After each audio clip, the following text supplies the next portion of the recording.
Hay que democratizar, hay que dar objetividad a la información para agilizar la toma de decisiones y hacerlo de una manera más objetiva. Si no, no somos más que una persona con una opinión.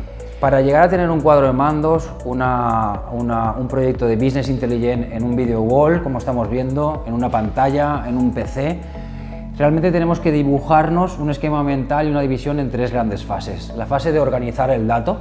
Esto quiere decir acceder, consumir, acceder a la información, ¿vale? La fase de analizar el dato. Una vez la tengo almacenada, tengo mis procesos de ETL, tengo mi data warehouse, necesito analizarla, ver qué información tengo, qué valor tiene.